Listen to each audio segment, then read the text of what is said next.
right, let's go ahead and we're going to continue our lesson 45. Remember yesterday I told you that we split this lesson in two because it was kind of long and I didn't want to have to do all of that in one day. So if you will, go ahead and take out your reader book and turn to page 138. We just have 2 pages to read today. And we are going to have one work text page to do. It will be on page 59 in your work text. So get all those pages out. And as you're doing that, I'm just going to kind of remind you what we talked about yesterday.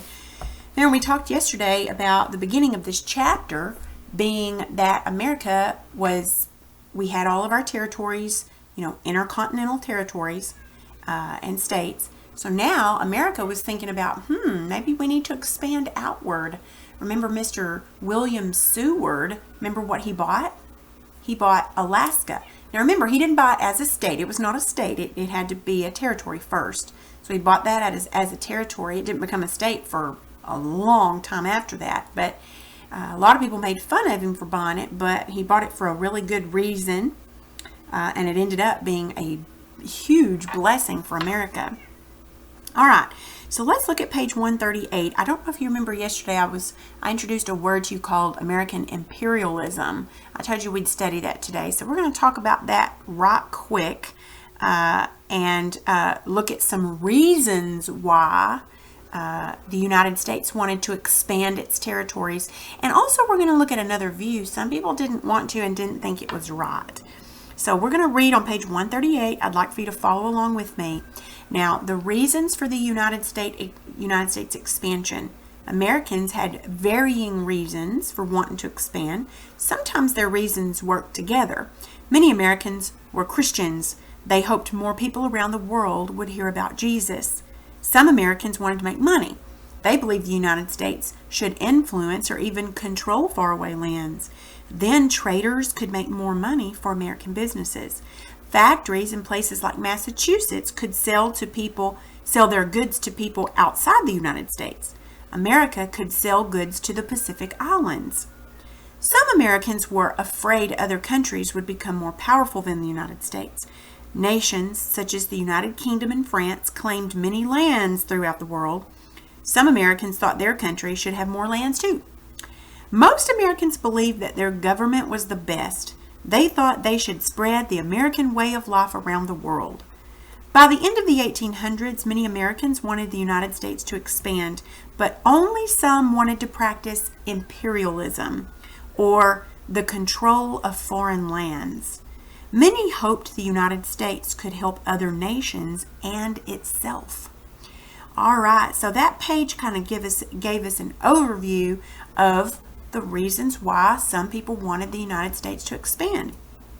And some of those were because most Americans were Christians, and so they wanted the United States to expand so that would help Christianity to expand.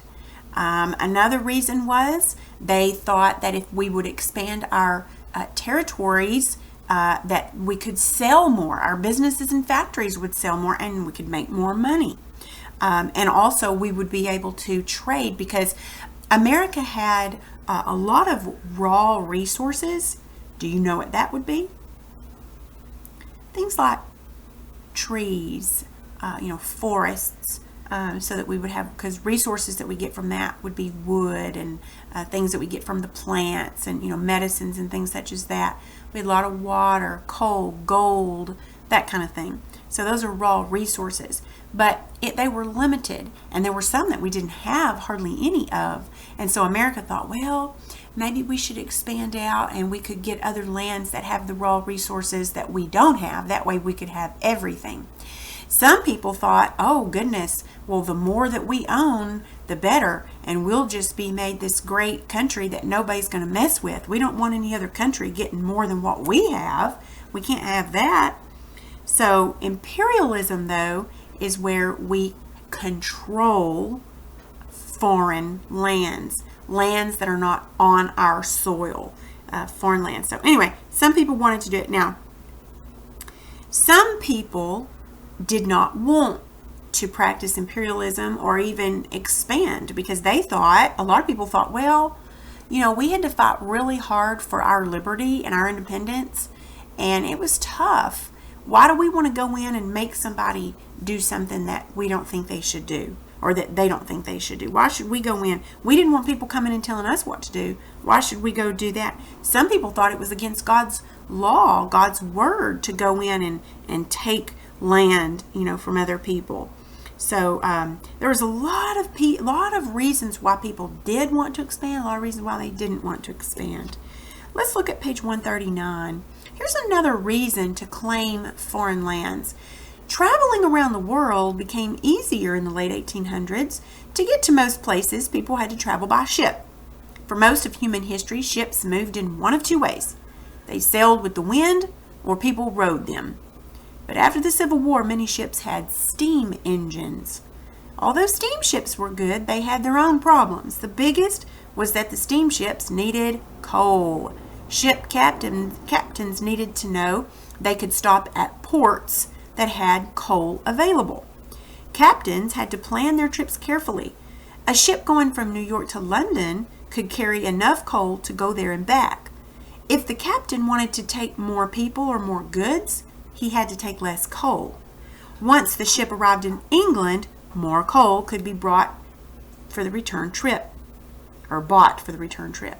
Some trips made captains more concerned. A trip from San Francisco to China covered thousands of miles of ocean. American captains needed to be sure they could purchase coal during these long trips. Some Americans wanted the United States to have an island in the middle of the Pacific. They planned for coal to be stored there. Then steamships on the way to Asia and U.S. military ships would be sure to have a place to refuel. So what do you think about that? Having a place to refuel in the middle of nowhere? That would be great. Now, look at page 139. Look at that diagram up there. Now, on the top diagram, you'll see the United States on the left, and then you'll see one ship right in the middle, and you'll see England on the other, or that's the United Kingdom, and you'll see a red arrow going back and forth. Okay, so this is showing you that sailing from America to England and back, just the ships could carry enough coal to get there and back. But, remember, see where it says or? Now, if those ships wanted to carry more people or more goods over to England, they could only carry enough to get there. See what I'm saying? And so then to get back home, they would have to have somewhere to buy coal. Well, if they weren't friendly with England or anyone over there, they couldn't get anything. So that's one reason why they wanted to expand, to have something of their own. You could expand out more. Think of it like this. Some people have more than one house. Well, I have one house and I can barely keep it. But some people who are wealthy, they might have a house in California. They might have a house in Maine. Maybe they have a house over in Ireland or Scotland or England or something, so that they're better able to move around. If things aren't going well in California, well, they can just go live in their house in New York or in Maine or wherever they have another house. And so that's kind of, sort of, what America wanted to do. They wanted to have places around the world that belonged to them so that they would better be able to get around and travel. It would be better for the United States. So what do you think about that?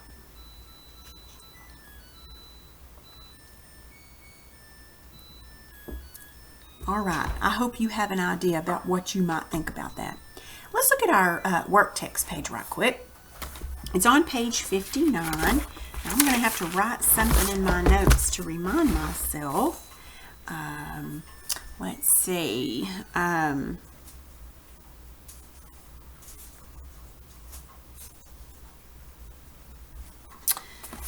Let's look at page 59. Now, it says on February 15th, 1898, an American warship mysteriously blew up.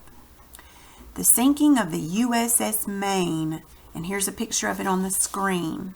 Do you see what it says right up here? This is a photo, a real photo, of the USS Maine in port.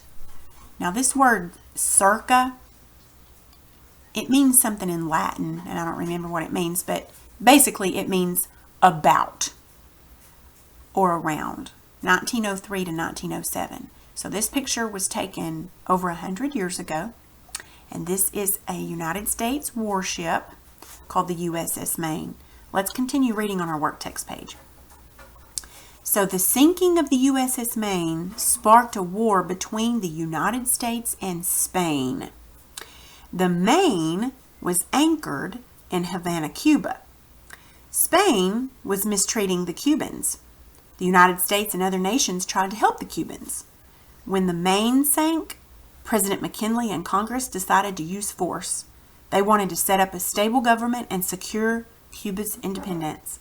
The Spanish-American War lasted about 100 days. The United States won every battle that was fought. The Spanish signed a treaty to give up control of Cuba and other small countries in the Pacific. Today, there is a memorial located at Arlington National Cemetery where most of the sailors who died on the Maine are buried. The memorial includes the main mast of the Maine. There's a picture of the Maine being sunk there on page 59 as well. And I had some pictures on here I thought you might want to see.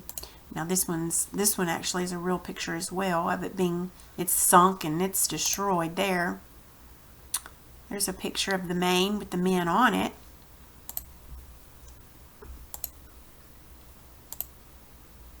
I think that's the same one in your book. So yeah, these are pretty devastating, aren't they? These are old pictures. Look at that big ship. You can see some of the men on that ship. That's just a kind of a drawing or a painting of it. So is that. This is the Maine exploding. There's our flag. Our colors, you might say. There she is, the USS Maine. Okay. So right here, I'm going to, right here at the bottom on page 59, it says to write a newspaper article about the sinking of the USS Maine. Now what I'm going to do is I'm going to attach to your Google Classroom a video. It's about 6 minutes long, and it's a video of a man talking about the Spanish-American War. So I'd like for you to watch that video first and listen to this man, and then I'd like for you to write a little, it says to write an article about the sinking of the Maine, but what I'm going to allow you to do, rather than writing the article about it, write a good headline. Let me write that in my notes. Headline, not article. Now, if you'd like to add an article to that, that would be fine. But you know what a headline is in a newspaper. Whenever something massive happens, they have a big news article, like it would be the front of the newspaper, the front page of the newspaper. What do you think the front page of the newspaper said? So you come up with a really good title, a headline for it. I'm not going to grade it. I would like to see it if I could. And in fact, you don't even have to snap a picture of this. You can just message me your headline.